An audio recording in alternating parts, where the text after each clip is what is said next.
Je sais pas si c'est que moi que ça choque. Je me mets à la place des gilets jaunes, donc je trouve le mouvement légitime, euh, pas dans sa violence, mais dans sa contestation et son opposition. Je déplore toutes les violences qui malheureusement ne servent à rien. On l'a bien vu pendant 25 actes. Et là où je deviendrai plus critique, c'est sur la politique du gouvernement qui a laissé ce mouvement grandir et évoluer dans la violence, alors que justement c'était des réponses claires qu'on voulait et des demandes réalisables que l'on pouvait effectuer. Il nous demande de trouver des fonds pour des causes et des actions de gauche et de soutien aussi même pour les personnes retraitées que les classes moyennes et les classes basses. Je le dis parce que j'ai eu plusieurs problèmes de santé, dont plusieurs retraitements, beaucoup de traitements, qui font tous un cocktail Molotov d'effets secondaires. Mais enfin, si on voudrait vraiment trouver des fonds, il y aurait qu'à légaliser le cannabis. Pourquoi? Tout simplement pour mettre de l'ordre dans toutes les cités. Si c'est légalisé, il y aura moins de trafic dans les cités. Il y aura plus aucun interdit, donc il y aura plus aucun attrait pour les dealers de cité. D'autre part, parce qu'on pourra faire de la prévention pour les jeunes, pour ne pas qu'ils se mettent dans la consommation de psychotropes. Et après, surtout parce que un jeune décédé peut se faire entre 5 000 et 10 000 par jour. Donc imaginez dans toutes les régions et les départements de France, avec tous les consommateurs qu'il y a en France, ça ferait plusieurs milliards. Donc de l'argent, on peut en trouver. En tant que consommateur, on veut bien consommer, qu'on achète à un dealer ou qu'on achète à l'État. On serait bien content d'acheter à l'État s'il nous faisait des rabais sur la production.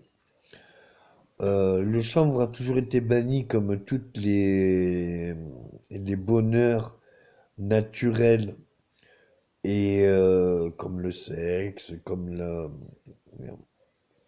tout ce qui est prohibé, quoi, enfin tout ce qui est interdit.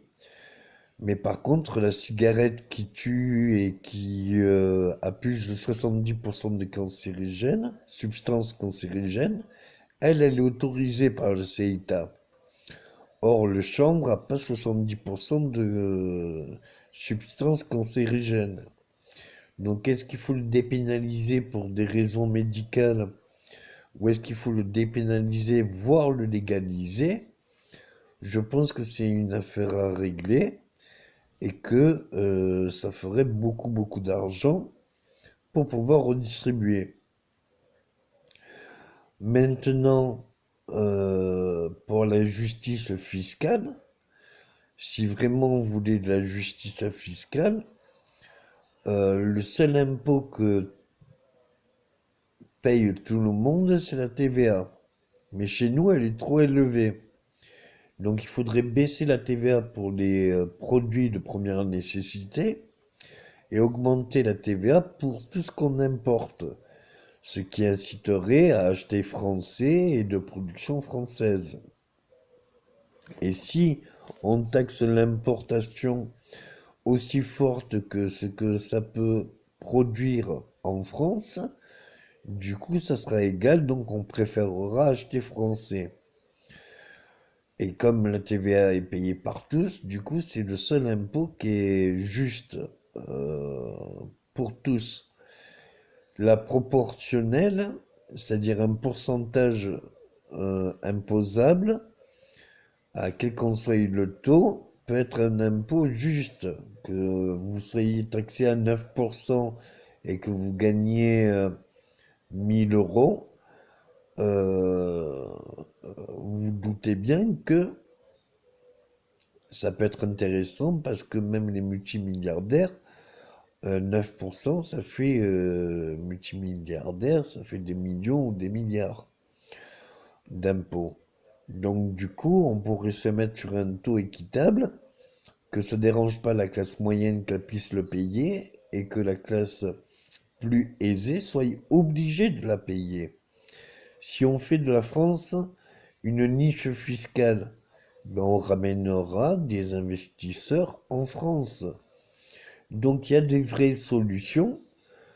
On a fait une baisse d'impôts pour les entreprises en croyant que ça allait faire de l'embauche, mais ça n'a pas fait d'embauche.